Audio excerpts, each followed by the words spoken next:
أعوذ بالله أعوذ بالله من الشيطان الرجيم بسم الله الرحمن الرحيم الحمد لله رب العالمين والصلاة والسلام على سيدنا محمد وعلى آله وصحبه أجمعين والسلام عليكم ورحمة الله وبركاته. Frères et sœurs, assalamu alaikum wa rahmatullahi wa barakatuh. J'espère que vous allez tous et toutes bien en ce début de soirée de ce jour de jeudi 22 novembre. Il est 19h30. Bonsoir à toutes les personnes n'étant pas de confession musulmane qui écoutent cette présente vidéo dans laquelle nous allons nous intéresser, comme l'introduction de celle-ci l'indique, à une vidéo réalisée par l'imam Rachid Abou Hudayfa. Alors celui-ci a très récemment réalisé une vidéo qu'il a ensuite évidemment diffusée sur sa chaîne YouTube, dans laquelle il évoque un verset, en l'occurrence le verset 255 de la sourate Al-Baqarah, sourate 2, le verset du dit trône. Et dans celle-ci, dans cette intervention, ce dars, cette assise dans sa petite voiture, parce que maintenant ils font des assises dans des voitures.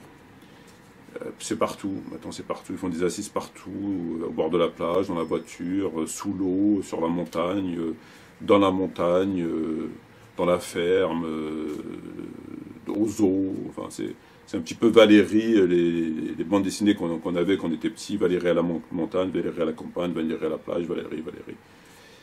Donc il nous a fait une intervention, un dars dans sa petite voiture, dans lequel il nous explique qu'il y aurait un verset magique, le verset dit du trône, figurant, comme je viens de le dire, la sourate 2, verset 255, et celui-ci aurait, et seulement qu'on puisse dire, aurait un intérêt particulier pour les musulmans. C'est un verset,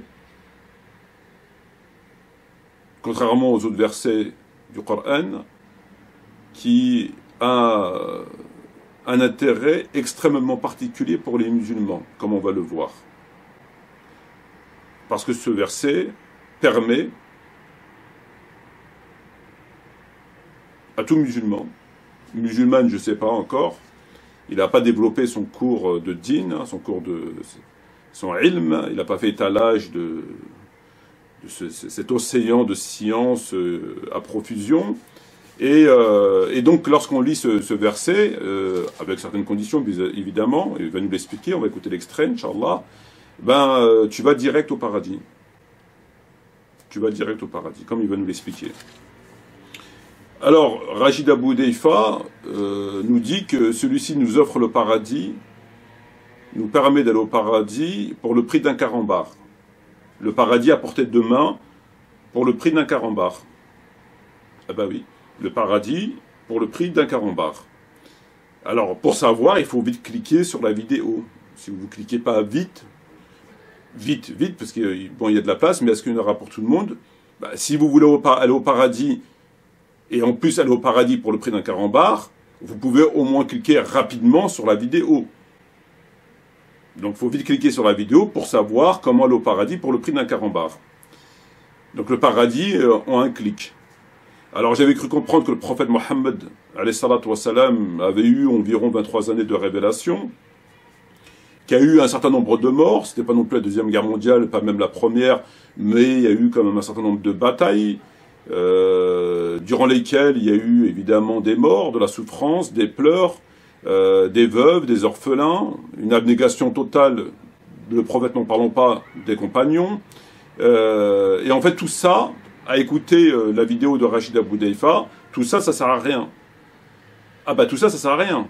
Parce que vous pouvez accéder au paradis pour le prix d'un carambar. Au prix d'un carambar. Donc tout ça, là, tout ce qui s'est passé, 23 ans de ce qui s'est passé dans la sira du prophète Mohammed sallam, dans le Tariq, ça sert à rien. Ah bah ça sert à rien.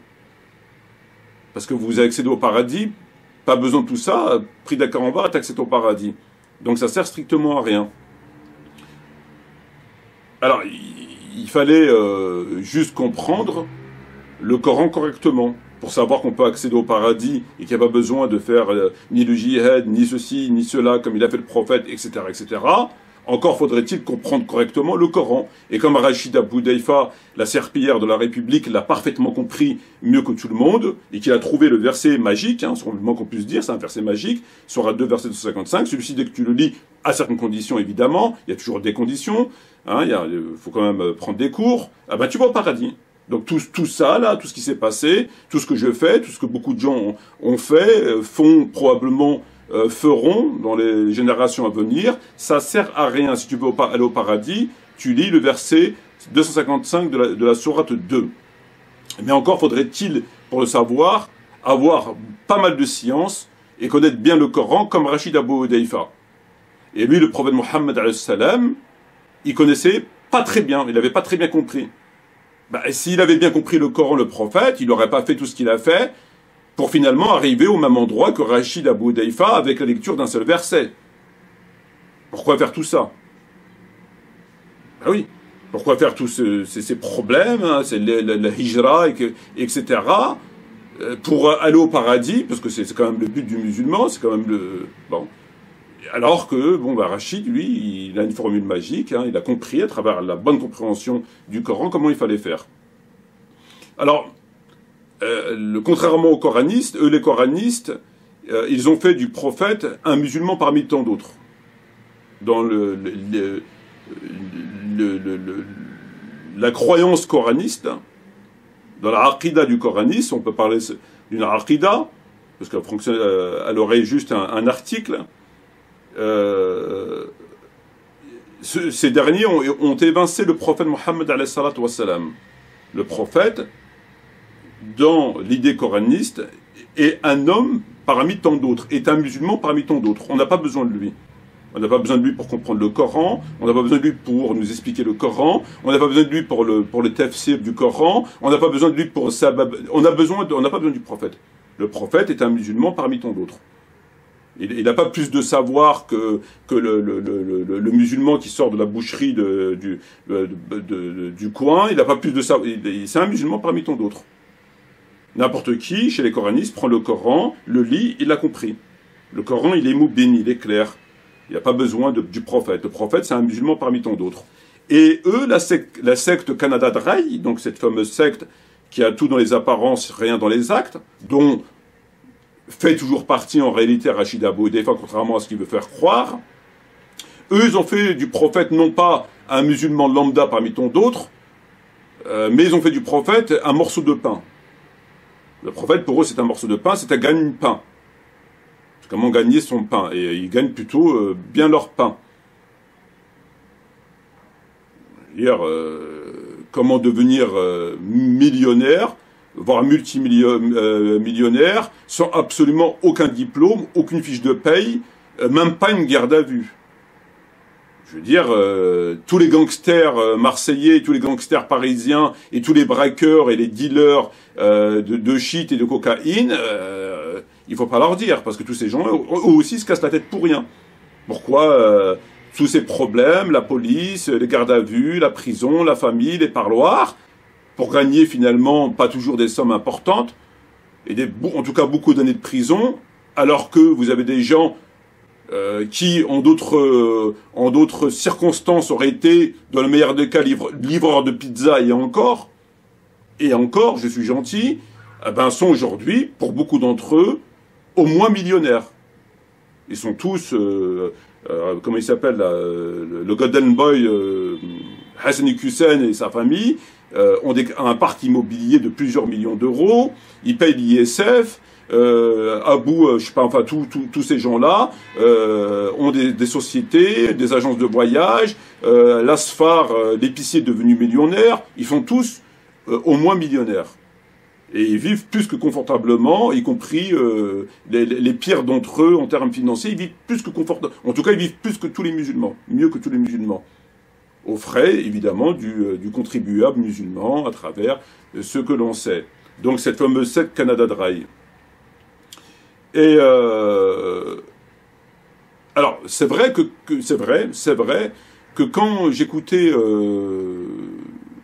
enfin j'écoutais, c'est un grand mot, quand mes yeux étaient rivés sur l'ordinateur en me posant un certain nombre de questions, quand je voyais des vidéos de Rachid Abou Hudayfa, ou de Nader Abou Anas, ou de Eric Younous, ou de Rachid Hadash, la secte Canada Dry, ceux qui sont déjà au paradis, les pieds sous la table, quand je les écoutais, je me dis, mais comment peut-on être à ce point insouciant par rapport au din, par rapport au fard, par rapport au wajib, par rapport sachant qu'on va mourir, qu'on va rendre des comptes, comment ils peuvent être aussi bien tout à fait sereins, comme s'ils avaient atteint le sommet de la foi, et qu'ils pouvaient finalement parler de choses futiles, secondaires, lunaires, puisqu'ils avaient atteint, ils avaient fait toutes leurs obligations, ils avaient atteint le sommet de la montagne, un petit peu comme des ouvriers, voyez-vous, qui travaillent depuis des années sur un chantier, puis ils arrivent à la fin du chantier, ils se permettent de boire une bière, et puis accoudés à leur pelle, sur leur pelle et le pioche, et puis ils discutent de choses et d'autres, parce que ça fait des années qu'ils travaillent sur le chantier. Eh ben, eux, c'est pareil. Quand on les voit, je veux dire, les sujets de leurs vidéos, enfin voilà, on se dit, bon, comment ils font, quoi? C'est quoi la formule magique? Je veux dire, c'est quand même, là, c'est plus un raccourci, c'est carrément, alors que d'autres gens, comme le prophète, les compagnons, beaucoup de musulmans, travaillent jour après jour, souffrent jour après jour, sont éprouvés, sont marqués, sont soucieux, sont dans le questionnement par rapport à l'islam, ce qu'ils font pas, le halal, le haram, la situation des musulmans en Palestine, partout dans le monde, le djinn, enfin voilà. Et eux, non, ils sont tout à fait pépères. Et maintenant, je comprends mieux. Lorsque j'écoutais la vidéo de Rachid Abou Hudayfa, eh ben, je comprends mieux pourquoi il est tout à fait serein. Et on va voir ça, Inch'Allah, en détail. Ce fameux référent en laïcité. L'ex-salafiste, salafrite, devenu malikite. Donc fini le chiffon qu'il avait sur la tête, hein, il l'a rendu à maman, c'est déjà une bonne chose. Fini, selon la compréhension des pieux prédécesseurs. Alors maintenant c'est jean, gel sur les cheveux, et puis la petite rose évidemment pour la sœur Fillah, hein, le rythme malikite, le fameux rythme malikite. Pauvre imam l'imam Malik, rahimahullah. Un fameux rythme malikite qui est censé être pratiqué au Maghreb. Hein, bon. Quand on se tape des gosses au nom de l'imam Malik... Alors, ce qu'on va faire, frères et sœurs, c'est qu'on va écouter l'intégralité de cette vidéo, voir ce qu'il va nous expliquer sur ce fameux verset magique, Sourate 2, verset 65, Ayat al-Kursi, etc., etc. Et on se retrouve, Inch'Allah, ensuite pour commenter ses propos. Donc écoutons la serpillière de la République. Alhamdulillah. D'après Abu Umama, rapporté par l'imam al-Nasa'i avec une chaîne de transmission authentique, le prophète alayhi salatu wassalam nous dit: toute personne, man qara'a, qui lit Ayatul Kursi, un seul verset, un verset très court, hein, Ayatul Kursi, après chaque prière obligatoire, ça ne te prend que quelques secondes, hein, rien ne l'empêchera de rentrer au paradis, si ce n'est al-maut, la mort. C'est-à-dire entre toi et le paradis, le seul obstacle qu'il y aura, c'est al-maut, la mort. Ayatul Kursi, c'est le verset du repose-pied. C'est le verset 255 de Souratul Baqarah, donc la sourate 2 du Coran. Allahu la ilaha illa huwa al-hayyul qayyum ila akhiri. Donc ce verset coranique, apprends-le. Si tu ne le connais pas, lis-le. Ça te prend quelques secondes après chaque prière obligatoire. Et entre toi et le paradis, il n'y aura que quoi? Al-Maut, la mort. Qu'Allah vous préserve. Salam alaikum. Allahu la ilaha illa huwa al-hayyul qayyum. لا تأخذه سنة ولا نوم له ما في السماوات وما في الأرض من ذا الذي يشفع عنده إلا بإذنه يعلم ما بين أيديهم وما خلفهم ولا يحيطون بشيء من علمه إلا بما شاء وسع كرسيه السماوات والأرض ولا يؤوده حفظهما وهو العلي العظيم والله أكبر سبحان الله والحمد لله والله أكبر. Alors frères et sœurs, nous avons écouté la serpillière de la République nous expliquait quelque chose de particulièrement... je veux dire, c'est le paradis auprès du... en un clic. C'est le paradis en un clic, c'est le paradis au prix du carambar. C'est tellement facile d'aller au paradis. Je savais pas, nous on sait pas, nous en fait, nous on sait pas. Hein. Le prophète il savait pas, les compagnons ils savaient pas, le Coran ne sait pas, personne ne sait sauf Rachid Abou Hudayfa et ses semblables. Puisque celui-ci nous explique, ouais c'est vrai que ce fameux verset dans la sourate Al-Baqarah a été coursé, on la trouve souvent dans les maisons maghrébines, accroché quelque part dans un cadre ou quelque part dans la maison. C'est vrai qu'ils le mettent souvent, ils mettent ce verset, souvent dans des cadres, etc. C'est un verset... depuis petit, je le voyais. J'avais cru l'avoir compris. J'avais cru comprendre que beaucoup de musulmans maghrébins l'aimaient bien. Bon, il l'aimait bien parce qu'il est beau, parce que beaucoup de choses. Mais j'étais loin de penser qu'il était aussi magique. En fait, Ali Baba, à côté de ce verset, Ali Baba, la porte à la grotte, ouvre-toi, je sais pas quoi là, sésame, ouvre-toi. Là, c'est carrément... En fait, c'est le sésame des sésames. En fait, c'est le sésame des sésames. Vous avez le sésame de ceci, de là, le sésame qui vous permet d'accéder au paradis, aux houris, à la soie, aux bijoux, à l'or, aux fruits, avec les ruisseaux, etc. Le paradis, hein, c'est quand même le paradis, hein, on n'est pas au bistrot du coin, ou à la chicha du coin, ou chez Mahmoud, ou chez... non, on est carrément dans le paradis. T'es bien au paradis, ben, pour le prix d'un carambar. Pour le prix d'un carambar. Alors, cette vidéo est parfaitement claire, les propos sont clairs, le hadith, il est clair. Si tu lis Ayat Kursi après chaque prière obligatoire, attention très important, ne surtout pas le lire dans le nawafil, dans la prière nafila, jamais, ça peut, on ne sait jamais comment, voilà. Tu lis l'Ayat Kursi à la fin de chaque prière obligatoire. La seule chose qui te sépare entre le paradis et toi, c'est, comme il dit là, la mort.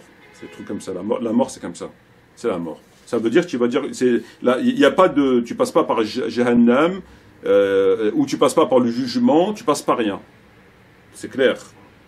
La seule chose qui te sépare, si tu fais ça, pendant combien de temps, je ne sais pas. Après les conditions, il faut lui demander. Hein. Mais bon, il a dit, pour ainsi dire, l'essentiel. C'est que tu vas au paradis direct. La seule chose qui te sépare, c'est la mort. La seule chose qui te sépare, c'est la mort. Pas de jugement. Ben non, pas de jugement, parce que le prophète, il a dit, celui qui dit qu'il lit Ayat Kursi après chaque prière, etc., donc il accède directement au paradis. Donc s'il accède directement au paradis, donc il n'est pas jugé. Il ne passe pas par l'enfer, la yamassoun nar jahannam, et direct au paradis. C'est incroyable. Incroyable. Et en fait, c'est mieux que le shahid. En fait, c'est mieux que le shahid. Allah Azza wa Jalla dans le Coran, il dit وَلَا تَقُولُوا لِمَنْ يُقْتَلْ فِي سَبِيلِ اللَّهِ أَمْوَاتًا بَلْ أَحْيَاءٌ وَلَكِنْ لَا تَشْعُرُونَ ولا تقولوا لمن يقتل في سبيل الله أمواتا بل أحياء ولكن لا تشعرون. Ne dites pas que ceux qui sont tués dans la voie de Dieu sont morts. Bien au contraire, ils sont vivants, mais vous ne savez pas. ولا تحسبن الذي قتلوا في سبيل الله أمواتا بل أحياء عند ربهم يرزقون. Et ne dites pas que ceux qui sont tués dans la voie de Dieu sont morts. Ils sont vivants, bien au contraire, ils sont vivants, mais vous ne le savez pas. Eux, ils sont vivants, bien pourvus. Donc dans le Coran, il te dit que Al-Shuhada, les martyrs, eux, ils vont direct au paradis. Il faut pas dire que qu'ils sont morts. Il faut pas dire ils vont direct au paradis. Ashuhada. Et donc le fait de lire Ayat Kursi après chaque prière, c'est comme si tu mourais martyr. Tu vas direct au paradis. Comme les shuhada. Et mieux que les shuhada.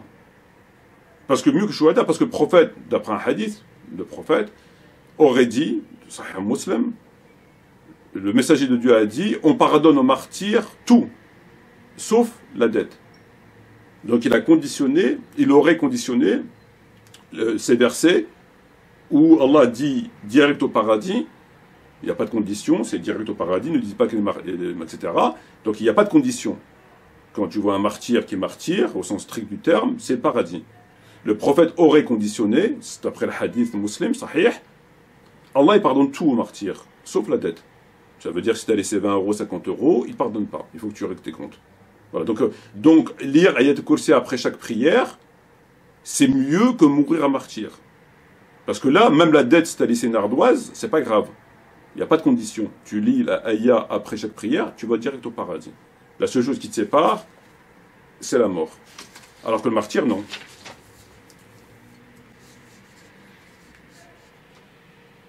Alors là, c'est les dégâts dans son cerveau de quelqu'un qui est jahel, à la fois qui s'en tape complètement de ce qui est vrai, de ce qui est faux, parce que c'est pas un talib al-ilm, c'est pas quelqu'un qui est là pour dire le haqq, parce qu'il s'en tape complètement de ce qui est vrai ou faux, dans la mesure où c'est un prédicateur du système, donc il est là pour faire son travail de prédicateur, et le prédicateur du système ne fait pas le travail en vue de l'islam et des musulmans, tout le monde l'a bien compris, donc il s'en tape complètement de savoir si c'est vrai ou faux, jahel, il s'en tape complètement idiot, pour dire de telles conneries, c'est-à-dire il n'a même pas la décence de dire ouais mais quand même, je suis pas là pour guider les gens, je suis là pour faire mon boulot de prédicateur du système, mais je ne peux pas dire non plus tout et n'importe quoi. Et là, on est en plein dans ce que beaucoup de gens critiquent, j'en fais partie, mais de façon constructive, alhamdoulilah, c'est le hadith. Le hadith qui vient contredire le Coran. Et ce hadith, qui n'est pas dans le Bukhari Muslim, parce qu'il dit c'est authentifié, chaîne de transmission, elle a été vérifiée, c'est une hérésie ce hadith. Ça c'est un hadith, c'est une hérésie. Il contredit radicalement le Coran. C'est une hérésie. Il contredit d'autres hadiths, Bukhari Muslim, il contredit le Coran de façon claire. C'est pas possible. Ce hadith ne peut pas être vrai. C'est pas possible. Et donc c'est cette fameuse la science du hadith, la science du an. Parce que même les Khawarij, je pense que s'ils avaient connaissance de ce hadith, ils auraient lu Ayat al-Kursi après chaque prière, ils vont pas en enfer. Mais bon, les Khawarij et plein de sectes. Parce qu'on parle des Khawarij, on ne peut pas tout leur mettre sur le dos non plus. Hein. Alors, Rachid Abou Hudayfa vous propose le paradis pour un prix d'un carambar. Pour le prix d'un clic. Il vous propose le paradis. Le paradis au prix du carambar. Comme je l'ai expliqué. Moi, je vous propose mieux. Moi, je peux mieux faire encore. Lui propose pour un carambar, moi, je vous propose pour un malabar. Le prix, aller au paradis pour le prix d'un malabar. Donc, je fais mieux que le carambar. Quoique, comme je mange pas trop de bonbons, je ne sais pas si le carambar coûte plus cher que le malabar. Peu importe. Et toujours avec des hadiths, comme lui, il l'a fait. Sauf que moi, je prends des hadiths sahih. Al-Bukhari ou Muslim. Sahih. Donc il n'y a pas besoin de citer la chaîne de transmission, de vérifier la chaîne de transmission, et tout ce qui tourne autour du ilm de la chaîne de transmission. Tu prends et tu cites. Comme le Coran. Quoique le Coran, il faut quand même savoir s'il y a des abrogés, il y a des choses à savoir quand tu cites Aya, il y a quand même des choses à savoir. Tu ne peux pas balancer comme ça une Aya n'importe comment. Il y a quand même des contrôles à faire. Donc Bukhari Muslim, il n'y a pas besoin. Et moi, avec Bukhari, je vais faire mieux que lui. Je vous offre le paradis pour le prix d'un malabar. Donc lui, c'est Ayat al-Kursi après la prière, d'après un hadith sahih, enfin, chaîne de transmission sahih. Et moi, c'est le prix d'un malabar. Le prix d'un malabar, mais je prends 30% hors taxe sur tout ce que vous avez au paradis. Ah ben oui, je prends 30% hors taxe sur tout ce que vous avez au paradis. 30% de ce que Allah vous donne, la soie, les garde-robes, les bijoux, les houris, etc. Je prends 30%, hors taxe. Hors taxe. Ben oui. Ben attends, c'est une affaire. Lui, pour le prix d'un carambar, le prophète Mohammed alayhi salam et les compagnons, il fallait faire le djihad, souffrir, les veuves, les orphelins, les hijra et compagnie. Pour aller au paradis, t'es pas sûr. Le prophète dit, ouais, t'es pas sûr. Si Dieu veut. Ah, tu peux faire ça, tout ça, mais t'es pas sûr dans le paradis, si Allah il veut. Et moi, je vous propose le paradis pour le prix d'un malabar. Ça vaut quand même c'est intéressant quand même. C'est assez intéressant. Alors, on va se référer au hadith, justement, qu'est-ce qu'ils disent. Donc, ce hadith, le Bukhari, 5967, 425. Donc, tous les hadiths que je vous cite, c'est le Bukhari et Muslim. Alors, Mu'adh ibn Jabal, radiallahu anhu, tandis que j'étais monté en groupe avec le prophète Mohammed alayhi salam, et rien me séparant de lui, sinon le troussequin du bas, il me dit, ô Mu'adh, je dis, me voilà entièrement à ta disposition, envoyé d'Allah. Il marcha durant environ 1 heure, puis relança, ô Mu'adh, je dis, me voilà entièrement à ta disposition, ô envoyé d'Allah. Le prophète me dit, connais-tu le droit d'Allah sur ses créatures? Je dis, Allah et son envoyé en sont plus informés. Le prophète me dit alors, le droit d'Allah sur ses créatures est de l'adorer sans rien lui associer. Tu veux pas de shirk. Allah wahdahu. Il marcha de nouveau durant environ 1 heure avant de reprendre. Ô Mu'adh, je dis, me voilà entièrement à ta disposition, envoyé de Dieu. Il dit, connais-tu le droit qu'ont les créatures auprès d'Allah s'ils observent ce que je t'ai dit? Allah et son envoyé sont plus informés, dis-je au prophète. Le prophète répondit, le droit qu'ont les créatures auprès d'Allah est de ne pas les châtier. La yu'adhibhum, la yamassahum min nar jahannam. Donc ici, Mu'adh radiallahu anhu discute avec le prophète et Mohammed alayhi salam, il lui dit, le droit d'Allah sur ses créatures, c'est qu'il lui associe rien. La ilaha illallah. La ilaha illallah. Wahdahu. Ok. Et c'est quoi les droits sur les créatures vis-à-vis d'Allah? C'est qu'il ne les punit pas. Il ne les punit pas, ça veut dire qu'il ne va pas en enfer. Ni 1 heure, ni 5 minutes, ni 3 heures, ni 1 semaine, ni 10 ans, ni 1000 ans. Il ne les punit pas. Il ne faut pas associer à Dieu. Donc tu n'associes pas à Dieu, tu vas au paradis.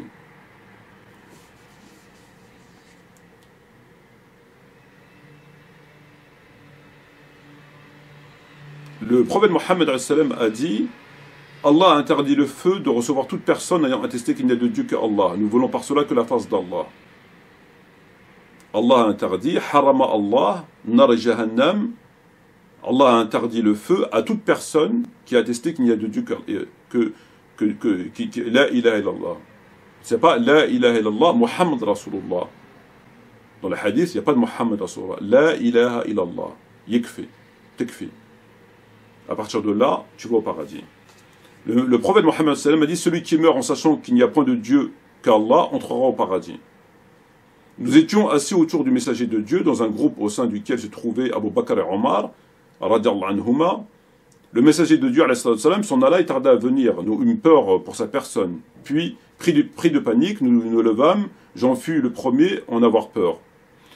Et il dit à Abu Huraira, le prophète, donc je passe le reste qui n'est pas important, il dit, le prophète Abu Huraira, il lui donne ses sandales. Il donne ses sandales à Abu Huraira. Ô Abu Huraira, pars avec mes sandales que voici, et celui que tu rencontreras à l'extérieur de ce jardin, témoignant qu'il n'y a de Dieu que Allah, la ilaha illallah, le cœur plein de certitude, annonce-lui le paradis. Le premier que j'ai rencontré fut Omar ibn Khattab, radiallahu anhu. Il me demanda, quelles sont ces sandales, ô Abu Huraira? Ce sont les sandales du prophète, du messager d'Allah, alayhi salatu wassalam, avec lesquels il m'a envoyé pour annoncer le paradis à ceux que je rencontrerai et qui témoigneront qu'il n'y a de Dieu que Dieu. Le cœur plein de certitude, répondis-je. Omar me frappa de la main au milieu de la poitrine et je tombai à la renverse. Et il ordonna, retourne, ô Abu Huraira. Je retournai aussitôt chez le prophète, Mohammed alayhi salam, et je me présentai au bord, auprès du prophète, les larmes aux yeux, ou les larmes, tout court. Omar me suivit et marcha sur mes pas. Le messager de Dieu me demanda, qu'as-tu, ô Abu Huraira? Et je répondis, j'ai rencontré Omar, et je l'ai informé de ce dont tu m'as chargé. Il m'a alors donné un coup au milieu de la poitrine et je suis tombé à la renverse. Et il m'a dit retourne. Le messager de Dieu demanda à Omar, qu'est-ce qui t'a poussé à agir de la sorte, ô Omar? Il a répondu, ô messager d'Allah, que mon père et ma mère te soient donnés en rançon. As-tu envoyé Abu Huraira avec les sandales pour annoncer le paradis à ceux qui rencontreraient, qui t'aimeraient qu'il n'y a de Dieu que Dieu, la ilaha illallah, le cœur plein de certitude? Oui, répondit le prophète. Omar reprit, ne le fais pas. Ne le fais pas, car je crains que les gens se fient uniquement à cela et laissent les œuvres. Le messager de Dieu dit alors, laisse-les donc, ô Abu Huraira. Omar, laisse-les donc, ô Abu Huraira. Donc il dit à Abu Huraira de ne pas faire ce qu'il lui avait demandé. Donc ici, bon, l'histoire elle est extraordinaire, mais ce qui nous intéresse dans l'histoire, c'est que la ilaha illallah, avec les yaqin, tu vas au paradis. Et Omar ibn Khattab lui dit non. Il lui dit non, il ne faut pas que tu dises ça aux gens. Pourquoi? Parce qu'ils vont négliger leur devoir. Ils vont négliger de faire les choses. Ils vont négliger,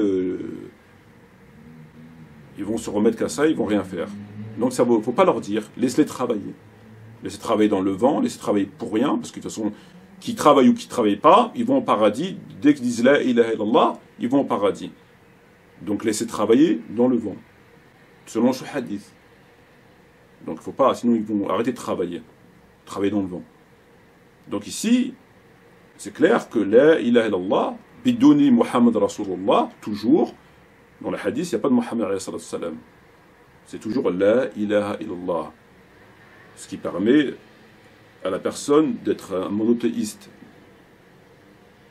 Et donc d'aller au paradis. Donc, sans œuvre, et ici, d'après le hadith, Omar ibn Khattab, il apprend au prophète de ce qu'il doit faire, de ce qu'il ne doit pas faire. C'est-à-dire, le prophète, il fait une chose, et puis en fait, compte, il ne faut pas qu'il la fasse, il ne fait pas. Bon.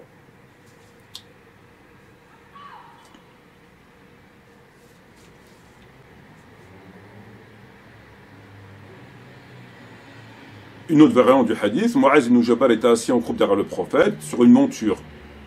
Donc tout à l'heure il marchait, maintenant il est sur une monture. Celui-ci dit, ô Mu'az ibn Jabal, me voici ô messager de Dieu, je suis à ton service, répondit-il. Ô Mu'az, dit-il, me voici ô messager de Dieu, je suis à ton service, répondit-il. Il dit à nouveau, ô Mu'az, me voici ô messager de Dieu, s'éclama-t-il, je suis à ton service.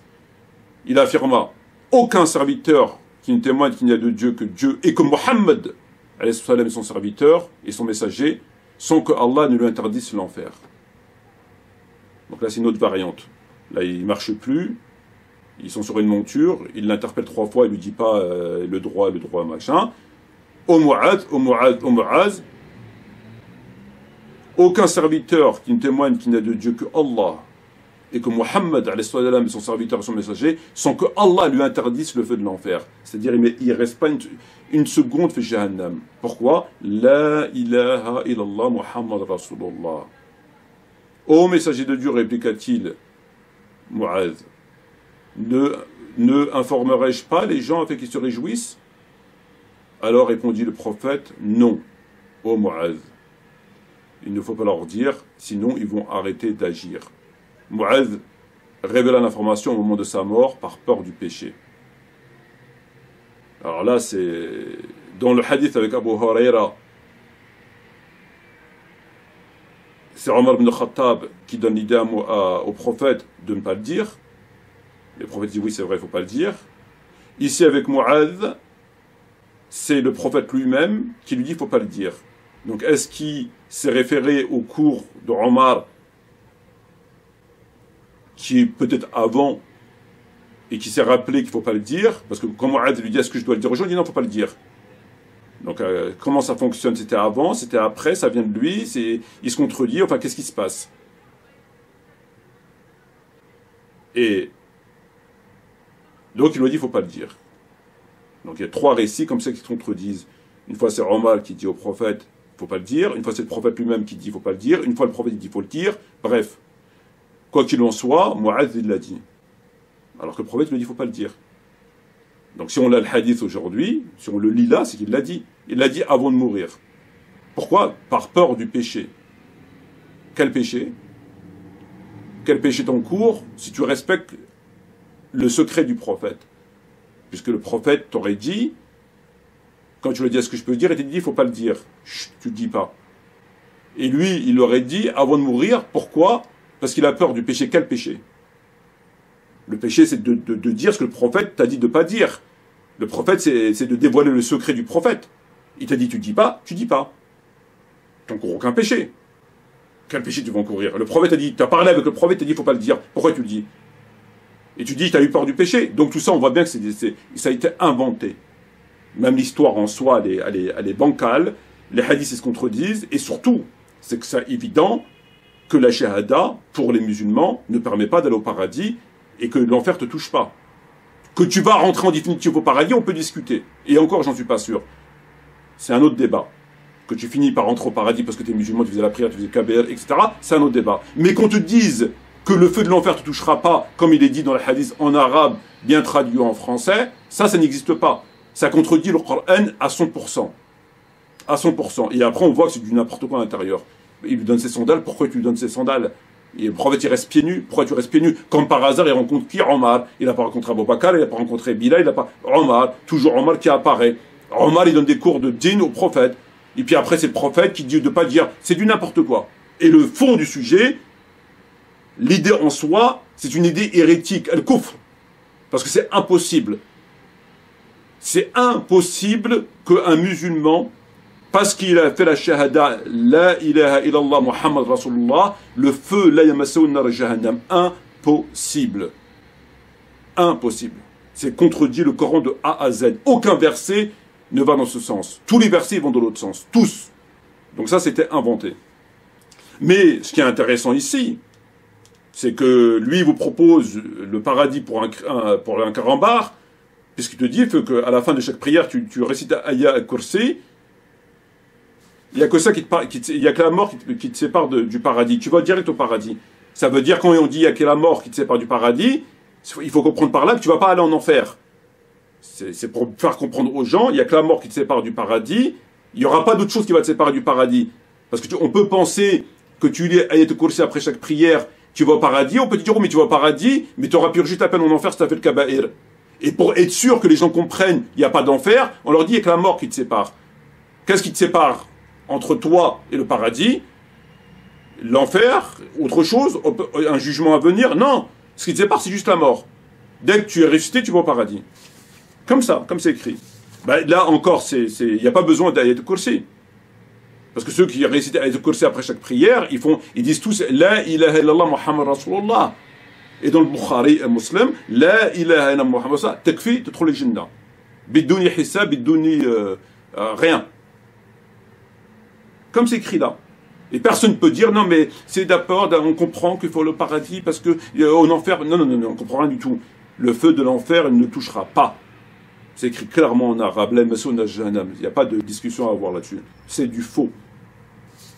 Mais c'est intéressant de savoir qu'on peut faire mieux que Rachid Abou Hudayfa. Moi, je vous propose mieux. Mais je vous propose encore mieux que ça. Alors lui, Ayat al-Kursi, moi, je vous propose la shahada suffit. Une seule fois, tu vas dire shahada tous les jours. Une fois dans ta vie, c'est bon, tu vas au paradis. Mieux encore. Anas ibn Malik, un cortège funèbre étant passé près des gens, ceux-ci dirent du bien du défunt. Le prophète Mohammed dit, il lui est assuré. Puis un autre cortège funèbre passant, les gens dirent du mal du défunt. Le prophète dit, il lui est assuré. Puis Omar ibn Khattab, toujours Omar évidemment, il n'a rien demandé mais ils l'ont mis là-dedans, lui il n'a rien à voir là-dedans, il est innocent évidemment de ce qu'on lui attribue. Il dit, oh envoyé d'Allah, qu'est-ce qu'il lui a assuré? Parce que tu as eu un convoi funèbre passé, tu dis lui assuré. On a dit quelqu'un de bien lui a assuré, quelqu'un de mal on dit lui assuré. Donc qu'est-ce que tu nous dis par assuré? Qu'est-ce que tu veux dire par là? Et le prophète répondit, celui dont vous dites du bien, de lui, il ira au paradis. Et celui dont vous dites du mal, il ira au feu. Car vous êtes les témoins de Dieu sur terre. Donc c'était un jour où il y avait beaucoup de convois funèbres, probablement une explosion, un attentat terroriste ou une explosion nucléaire, ou je ne sais pas ce qui s'est passé, donc il y avait beaucoup de trucs, bon. Alors ils passent, ils disent du bien, les compagnons disent du bien, enfin en tout cas Omar, parce qu'on parle de Omar, il dit du bien de lui, le prophète il lui a assuré. Bon, qu'est-ce qu'il dit le prophète? Il parle tout seul, bon, on ne sait pas. Un convoi il passe, il lui a assuré, ils disent du mal, il lui a assuré. Bon, puis après il dit au prophète, on t'a entendu dire il lui a assuré, qu'est-ce que tu dis par... Elle lui dit, ben, vous êtes les témoins de Dieu sur terre. Ah, vous êtes les témoins de Dieu sur terre. Si vous dites qu'il va assurer le paradis, il va au paradis. Ah, maintenant, c'est vous qui décidez. Alors, c'est plus Ayat Kursi, c'est plus Ashahada, c'est pas Allah, c'est pas Nar al-Qiyamah, c'est pas Nar al-Hisab, c'est les gens. Abu Aswad était arrivé à Médine à un moment, une épidémie, il avait surgi, et pendant que j'étais assis avec Omar ibn Khattab, toujours Omar ibn Khattab, un convoi funèbre vint à passer. Et comme on avait dit du bien du défunt, Omar dit, il lui est assuré. Un autre cortège étant passé, on dit encore du bien du défunt, alors Omar dit, il lui est assuré. Et quand un troisième cortège vient à passer, on dit du mal du défunt, lui, il lui est assuré. Et Abu Aswad dit, je dis, qu'est-ce qu'il lui a assuré, ô prince des croyants, ya Amir al-Mu'minin. Omar ibn Khattab dit, je dis ce que j'ai entendu dire du prophète, alayhi salatu wassalam, tout musulman est admis par Allah au paradis lorsque 4 témoignages en faveur. Et dire, et de 3. Le prophète dit 3 aussi. Il lui dit, et de 2. Le prophète dit de 2, mais nous ne l'avons pas interrogé pour 1. Donc dès qu'il y a 4 musulmans qui témoignent qu'il est bien, la personne qui est morte, il va au paradis. S'il y a 3, il va au paradis. S'il y a 2, il va au paradis. 1, on ne l'a pas demandé. 0, je ne sais pas. 0, je ne sais pas. Mais s'il y a 2 musulmans qui témoignent que toi tu es bien, tu vas au paradis.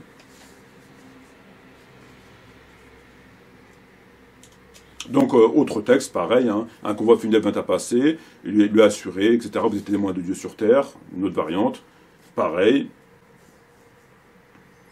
Donc, tout ça, pas besoin de Ayat Kursi, pas besoin de Shahada, enfin si, parce qu'il y a Shahadou quand même. Mais c'est les gens qui décident maintenant.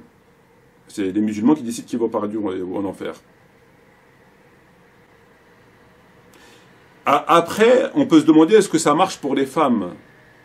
Est-ce qu'une femme qui lit Ayat Kursi après chaque prière, est-ce que c'est valable que pour les hommes? Parce que là, on dit, tu lis Ayat Kursi, tu fais Shahada, tu vas au paradis, pas besoin de jugement, pas besoin de lui assurer, vous êtes témoin. Ok. Est-ce que c'est valable pour les femmes et pour les hommes? C'est pour les deux? Comment il y a une différence? Ou c'est pareil pour tout le monde? Musulmans, musulmanes, croyants, croyantes. Non, parce qu'il y a un hadith que tout le monde connaît, Ibn Abbas, le prophète Mohammed a dit, on m'a fait voir l'enfer. Et j'ai trouvé que la plupart des habitants étaient des femmes. On lui demanda, sont-elles que la plupart des habitants en enfer étaient des femmes? Que la majorité des gens en enfer, c'était des femmes. Pourquoi? Parce qu'elles étaient ingrates. On lui dit, mais elles sont ingrates envers Allah. Il dit, non, elles sont ingrates envers leur époux, en méconnaissant les biens, etc. Donc tout le monde connaît ce hadith. La majorité des habitants de l'enfer, c'est des femmes. Alors ces femmes musulmanes, elles ont fait la shahada quand même, non? Et elles, ça marche pas, les trucs sandales, tout ça, ça marche pas. Ayat Kursi, ça marche pas, parce qu'elles vont en enfer, donc on comprend pas. Donc, est-ce que la jurisprudence, le fiqh nous explique que les femmes ne sont pas concernées par l'article 844 du 9e amendement qui dit qu'il lui a assuré, il lui est pas assuré, etc., etc., etc. Bon, on sait pas. Alors, il n'y a pas besoin de jugement, il n'y a pas besoin de tout ça, il n'y a pas besoin de... Alors, maintenant, avant de rentrer de ce que dit le Coran, on va trouver le contraire dans le hadith, Bukhari Muslim. Abdullah ibn Omar a dit quiconque tuera un dhimmi, al-dhimma, ne sentira pas l'odeur du paradis. Quiconque tue al-dhimma, ce qui peut la jizya, surat 9, verset 29, il ne sentira pas l'odeur du paradis. Bon. Il ne sentira pas l'odeur du paradis alors qu'il a fait la shahada, il a payé, il lui a assuré les sandales, il a lui à être Kursi, comment ça se passe? Bon. Abu Dhar a dit tout homme, le prophète Mohammed a dit tout homme descend d'un homme, tout homme qui prétend descendre d'un autre homme que son père, alors qu'il connaît la vérité, prépare sa place en enfer. Joubert ibn Antel a rapporté que le prophète a dit n'entrera pas au paradis celui qui rompt le lien de parenté. N'entrera pas au paradis celui qui n'entrera pas au paradis. N'entrera pas au paradis. Alors, est-ce que c'est l'ouverture des portes, à midi, une semaine après, parce que bon, ils sont tellement d'image, il n'entrera pas au paradis. Quiconque n'entrera pas au paradis que celui qui comporte des propos d'autrui. Celui qui comporte des propos d'autrui n'entrera pas au paradis celui dont le voisin n'est pas à l'abri de ses méfaits. J'ai entendu le prophète dire, alayhi salam, aucun calomniateur n'entrera au paradis.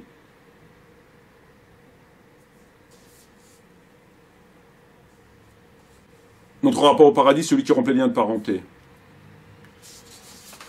Etc. Donc vous avez plein de hadiths. Ne sentira pas l'odeur du paradis celui qui tue un dhimmi. Tout homme qui prétend descendre d'un autre homme que son père, sachant la vérité, ne sentira pas ne n'ira pas au paradis. N'entrera pas au paradis celui qui rompt les liens de parenté. N'entrera pas au paradis celui qui comporte les propos d'autrui. N'entrera pas au paradis celui qui nuit au voisin.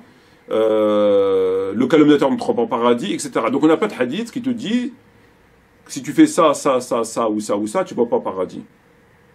Alors, la même question pour eux que pour les femmes. Est-ce que eux, ils ont pas fait shahada? Parce qu'on te dit de l'autre côté, dès que tu fais shahada, tu vas au paradis. Le fait de l'enfer ne te touche pas. Bon.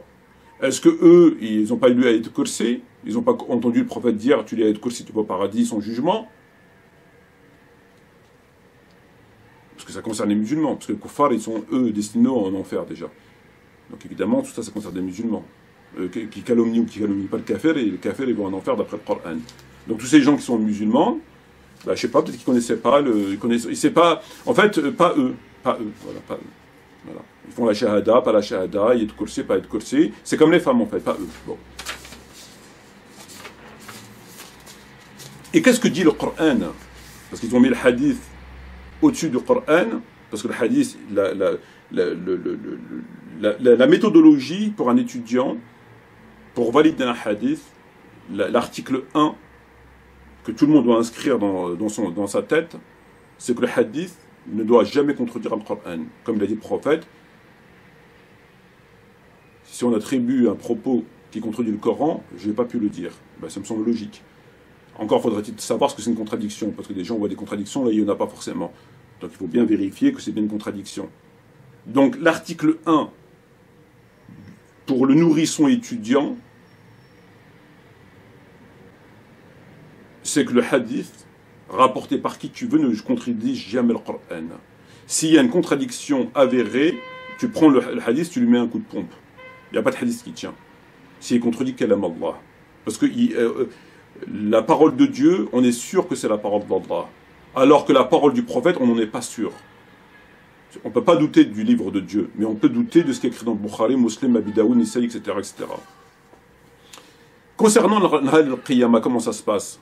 Est-ce que tu rentres avec un sésame, comme celui qui a pris les 99 noms de Dieu entrera au paradis, celui qui a récité Ayat Kursi entrera au paradis, celui qui dit Shahada entrera au paradis sans jugement, enfin bref, plein de hadiths.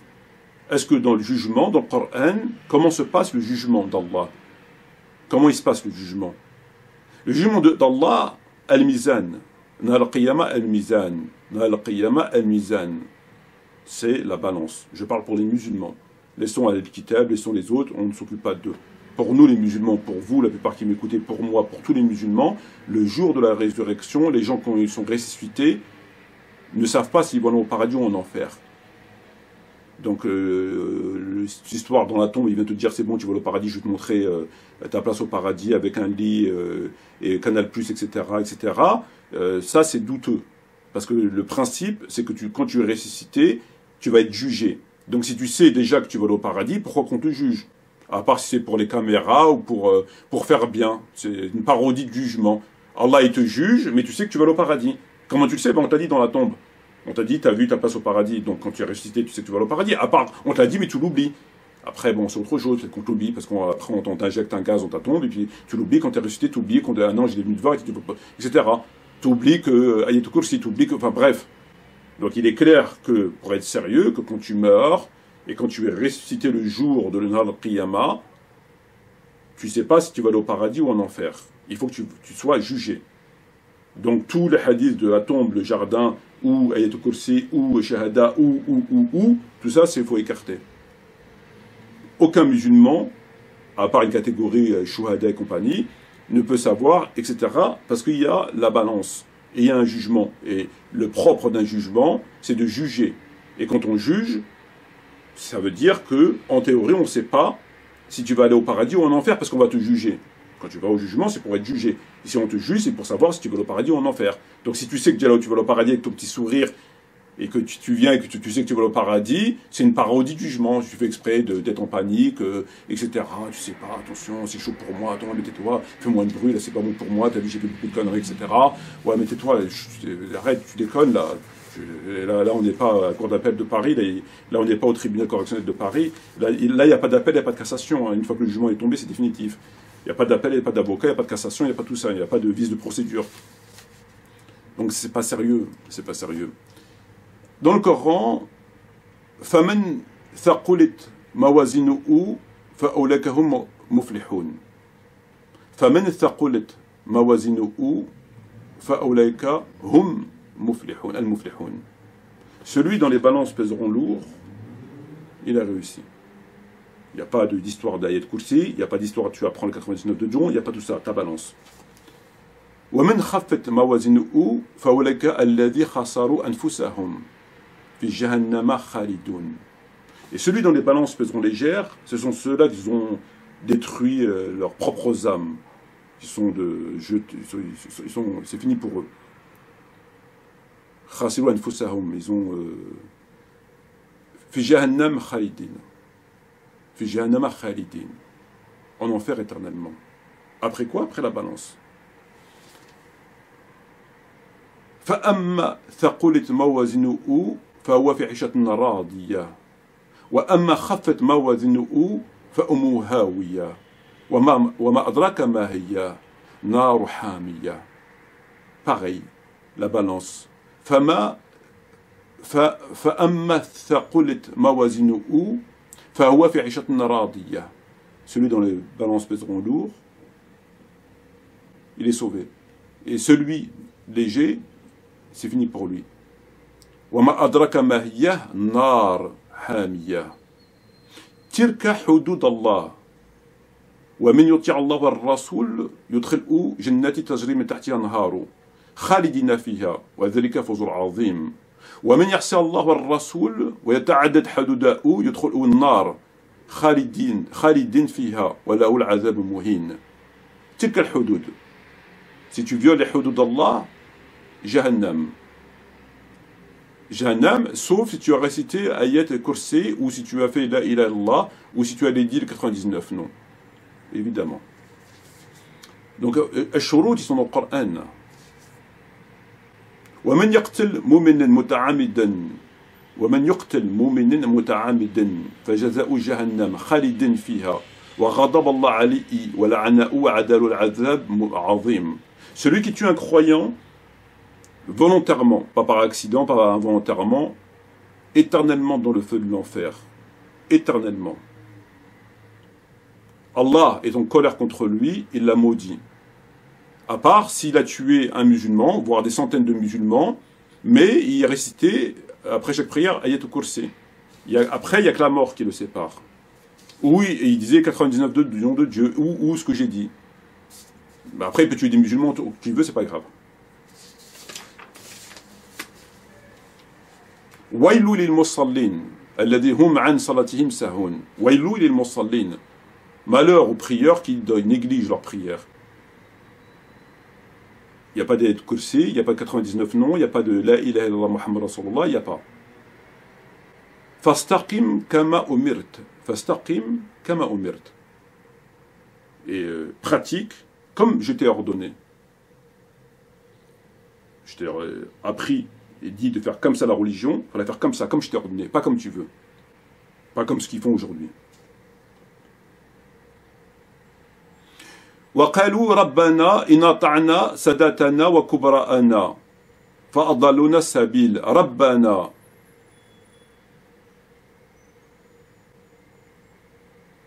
وقالوا ربنا إن أطعنا سادتنا وكبراءنا فأضلونا السبيل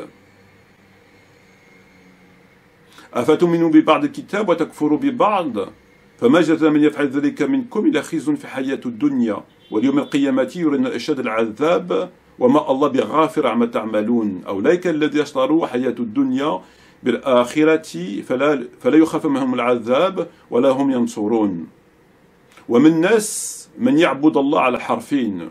Donc tous ces versets, tu fais ça, il n'y a rien qui va te sauver. Il n'y a ni 99 noms, ni Ayat Kursi, ni La ilaha illallah. Tous ces gens disent La ilaha illallah. Al-Mizan, Afatamouna Ba'd al-Kitab, etc.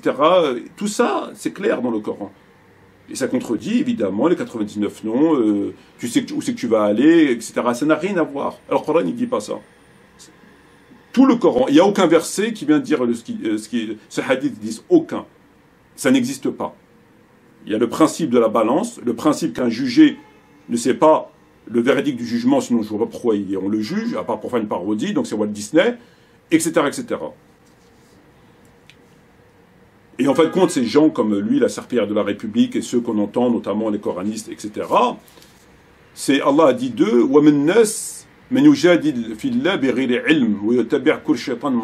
et parmi les gens, il y en a qui polémiquent, blablabla, sur la religion d'Allah, sans aucune séance, et qui suivent tout shaitan malade. Il n'est même pas en bonne santé, shaitan. Tu vois, c'est même pas un shaitan en bonne santé qui fait de la musculation, qui est en forme. C'est un shaitan, il est malade. Il est complètement, tu vois, c'est ironique quand même. C'est pas ittabi'kul shaitan, faqat, ittabi'kul shaitan marid. Il suit tout diable malade. C'est pire encore. Wa ja'alnahum a'imma. Wa ja'alnahum a'imma yad'u ila an-nar wa yawm al-qiyamati la yansurun. Et nous avons fait d'eux des imams, des guides, des leaders qu'ils appellent au feu. Et au jour de la résurrection, ils ne seront pas secourus. Donc cette histoire qu'il a racontée, c'est une histoire hérétique, a contredit le Coran de A à Z. Tu prends le hadith, tu le mets à la poubelle. Ça n'existe pas, ça. Ça n'existe pas. Ça ne peut pas exister. Rien ne peut justifier un tel hadith.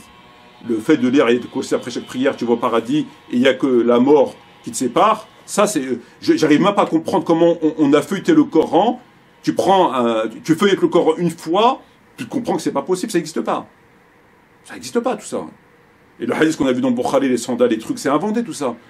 Ça se contredit, il y a beaucoup de choses à dire. Ça n'existe pas. Le paradis, c'est la balance, les œuvres qui peseront lourd et légères.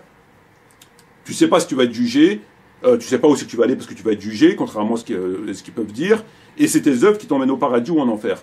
À part pour une certaine catégorie de gens qui ont fait des choses comme les martyrs direct au paradis ou comme ceux qui... voilà, mais le principe, c'est le jugement qui se déroule comme ça. Les 99 noms de Dieu ne t'emmèneront pas au paradis. Ayat Kursi, la lire, tu peux la réciter... Enfin voilà, c'est du n'importe quoi. Voilà. C'est vraiment... mais en même temps, on a affaire à la serpillière de la République, donc c'est tout à fait normal. Sur ce, je vous remercie. Wassalamu alaikum wa rahmatullahi wa barakatuh. Et à bientôt, Inch'Allah.